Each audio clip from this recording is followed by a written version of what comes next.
देखिए बेटा, पिछले लास्ट टाइम में हमने आपको बताया था इंटरफेरेंस ऑफ वेव बताया था, रिजल्टेंट एम्पलीट्यूड के बारे में बताया था, रिजल्टेंट इंटेंसिटी के बारे में बताया था।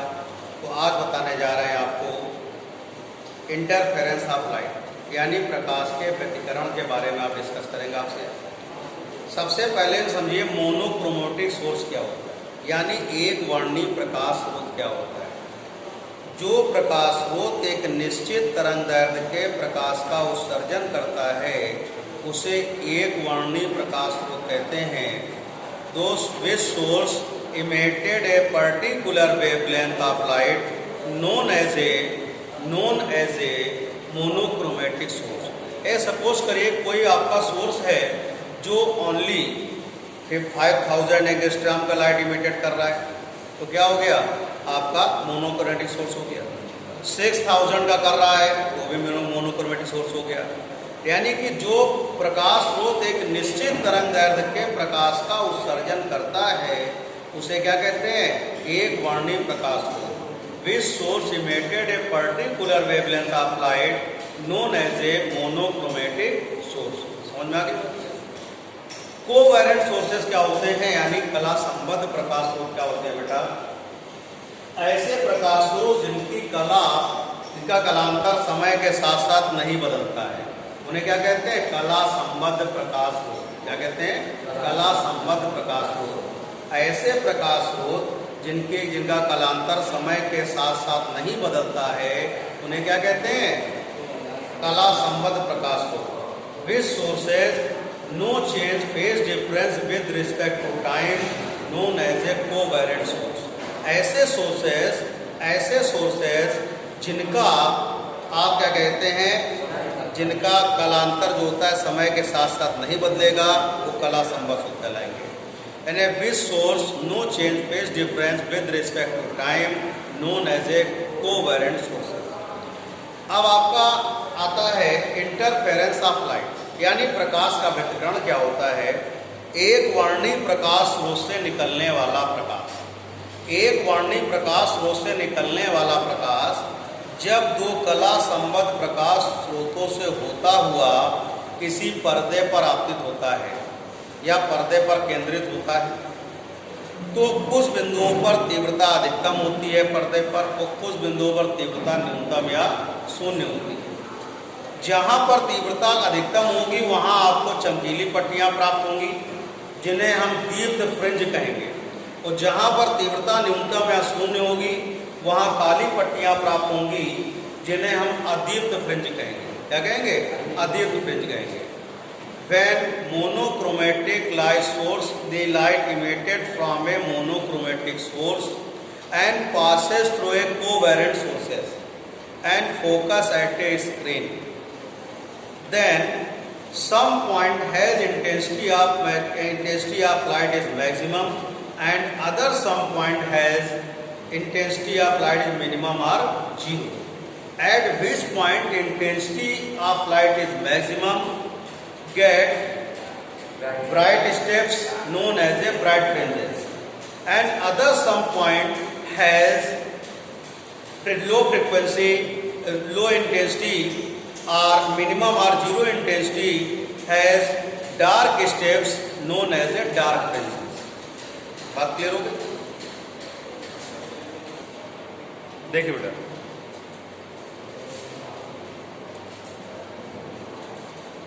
नेक्स्ट टॉपिक है आपका यंग डबल स्लिट एक्सपेरिमेंट, यानी यंग के द्विरेखा छिद्र प्रयोग। यंग का द्विरेखा छिद्र प्रयोग यानी फ्रिंज की चौड़ाई, फ्रिंज विड्थ आपको फाइंड करनी है, तो ध्यान दीजिएगा। यंग डबल स्लिट एक्सपेरिमेंट क्या है बेटा,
देखो देखिए, मान लीजिए एक वर्णिक प्रकाश स्रोत S से कुछ दूरी पर एक स्लिट है जिसमें दो संकीर्ण छिद्र S1 S2 हैं जिनके बीच की दूरी d है और ये कला संबद्ध प्रकाश स्रोत का कार्य करते हैं और इससे D दूरी पर एक स्क्रीन है यानी पर्दा है। मान लीजिएगा एक वर्णिक प्रकाश स्रोत S से कुछ दूरी पर एक स्लिट है जिसमें दो संकीर्ण छिद्र S1 S2 हैं जिनके बीच की दूरी d है और ये कला संबद्ध प्रकाश स्रोत का कार्य करते हैं और इससे स्लिट से D दूरी पर एक पर्दा है। एक वर्णिक प्रकाश स्रोत से चलने वाला प्रकाश संकीर्ण छिद्र S1 S2 से होता हुआ पर्दे के P बिंदु पर केंद्रित होता है। S1 से S2P पर एक लंब S2A डालते हैं तो इन दोनों का पथांतर S2A प्राप्त होता है। क्या होता है? ये दोनों अप्रॉक्सिमेटली इक्वल हो जाएंगे, दोनों के पथों का अंतर पथांतर कितना होगा? S2A आएगा। S2A इक्वल टू आएगा बेटा S2P माइनस AP और AP जो होगा बेटा अप्रॉक्सिमेटली S1P के इक्वल होगा, यानी ये लगभग इसके क्या होगा? बराबर होगा। तो S2A इक्वल टू आएगा आपके पास S2P minus S1P equation number 1। We consider S is a monochromatic source. We consider S is a monochromatic source and a slate placed some distance from the source have narrow holes S1 S2 work as a covariant sources apart d distance with each other. A screen placed D distance from the slits. Emitted light from the monochromatic source passes through S1 S2 are covariant sources and focus at point P.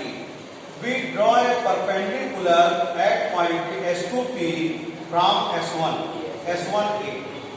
We draw a perpendicular S1A at S2P S1A.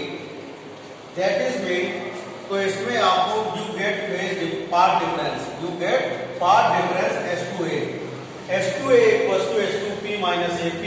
AP is approximately equal to the S1P. तो S2A equals to S2P minus क्या होगा? S1P होगा। इतनी बात clear होगी बेटा? अब देखिएगा in right triangle S1A S2 S1A S2 sin theta S1A S2 sin theta equals to perpendicular अपन क्या होगा? हाइपोटेनियस, यानी sin theta बराबर लंब बटे क्या होगा? फ्रंट। तो यहां से आएगा sin theta equals to S2A upon S1 S2। बेटा थीटा यहाँ बहुत माइन्यूटली है, बहुत स्मॉल वैल्यू है, तो sin थीटा की वैल्यू थीटा के इक्वल हो जाएगी।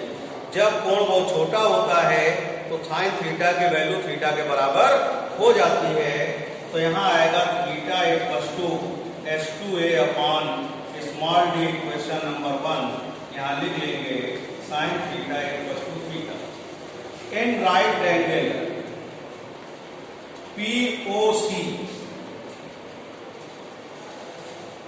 tan थीटा इक्वल्स टू होगा परपेंडिकुलर अपॉन बेस, यानी OP अपॉन क्या होगा? OC। तो यहाँ भी थीटा इक्वल्स टू हो जाएगा, OP की वैल्यू x है और ये कैपिटल D है। इक्वेशन नंबर 2 ये है, थर्ड ये है, यहाँ भी राइट कर लेंगे tan theta equals to theta. From equation 2 and 3 we get समीकरण 2 और 3 से फ्रॉम इक्वेशन 2 एंड 3 आप देखेंगे LHS कैसे है बेटा? इधर देखो LHS कैसे है? इक्वल है, RHS इक्वल कर देंगे तो आएगा x upon t equals to S2A upon small d। तो x equals to capital D S2A upon small d। Equation number हो गई आपके पास 4। बेटा ये किसी भी फ्रिंज की दूरी है केंद्रीय फ्रिंज से। x जो है ब्राइट हो या डार्क, किसी एक एनी फ्रिंज किसी भी फ्रिंज की केंद्रीय फ्रिंज से दूरी है, सेंट्रल फ्रिंज से डिस्टेंस है आपकी किसी भी फ्रिंज के लिए। बात समझ में आ गई? इतनी बात क्लियर हो गई?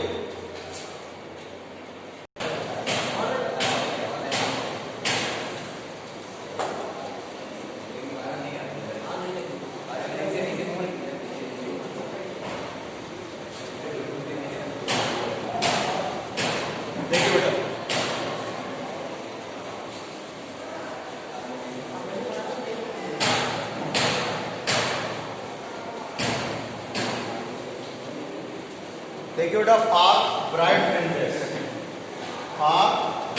फ्रिंजेस के लिए पाथ डिफरेंस यानी पथांतर होगा बेटा 0 lambda 2 lambda 3 lambda 4 lambda up to so on. तो H2A इक्वल टू आएगा बेटा m lambda, m equal to 0 1 2 3 4 up to so on. तो यहाँ वैल्यू क्या आएगी बेटा, x इक्वल टू हो जाएगा m d lambda upon small d। ये बेटा ब्राइट फ्रिंज की डिस्टेंस है। इसकी डिस्टेंस है ब्राइट फ्रिंज की सेंट्रल फ्रिंज से क्या है डिस्टेंस है आपकी। और डार्क फ्रिंजेस होगा पाथ डिफरेंस यानी पथांतर होगा बेटा इसका lambda by 2 3 lambda by 2 5 lambda by 2 up to so on. We can write है तो आप इसको लिख सकते हैं यहाँ पे जैसे लिख दिए थे H2A ये होगा आपके पास m minus 1 by 2 into lambda, where m equal to 1 2 3 4 up to so on.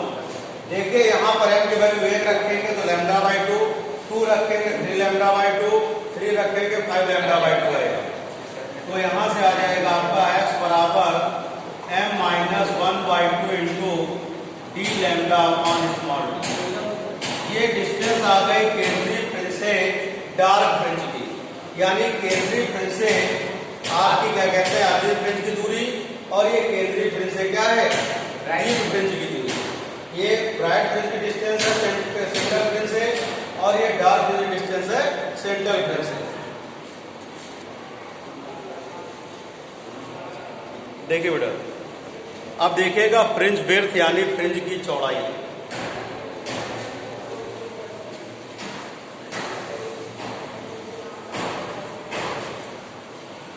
देखिए, दो क्रमागत दीप्त या अदीप्त फ्रिंजों के बीच की दूरी फ्रिंज की चौड़ाई कहलाती है।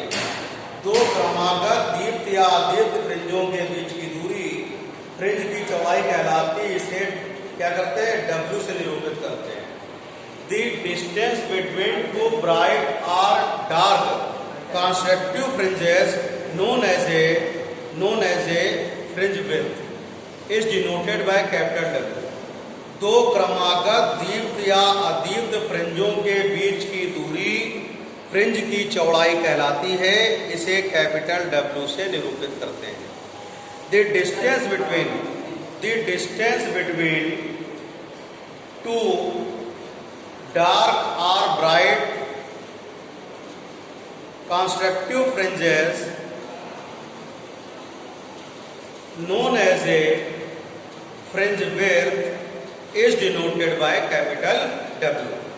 अब मान लीजिए आपके पास दो क्रमागत दीप्त फ्रिंजें हैं, एक M1 एक M और एक M+1, और इनकी डिस्टेंस यानी दूरी xm है, इसकी क्या xm+1 है। माना दो क्रमागत दीप्त फ्रिंजें हैं आपके पास M और M+1, जिनकी केंद्रीय फ्रिंज से दूरी xm और xm+1 है। We consider two consecutive bright fringes M and M+1 and its distance from central fringe respectively xm or and xm+1। We can write as xm equals to m d lambda upon small d।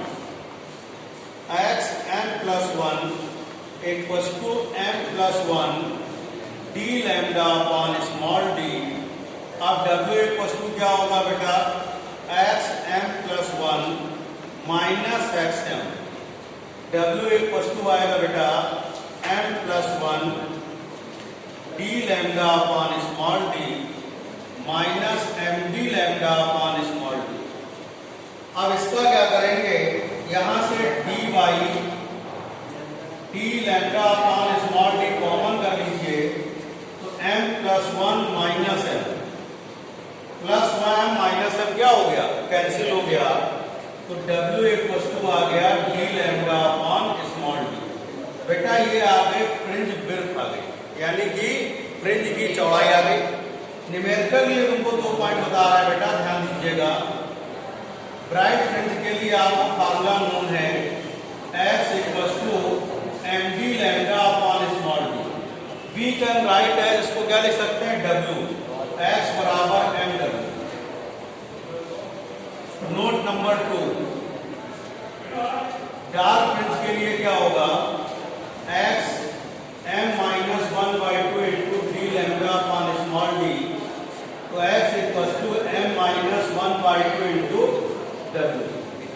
ये fringe width के term में distance आ गई, और एक ही दोनों क्या है, फ्रिंज विड्थ के टर्म में डिस्टेंस है, यानी फ्रिंज की चौड़ाई के पदों में ये दूरियां आ गई आपकी। इतनी बात क्लियर हो गई। तो ये था बेटा फ्रिंज की चौड़ाई यानी फ्रिंज विड्थ, और ये 2 फार्मूले न्यूमेरिकल बेस के लिए हैं। थैंक यू बेटा।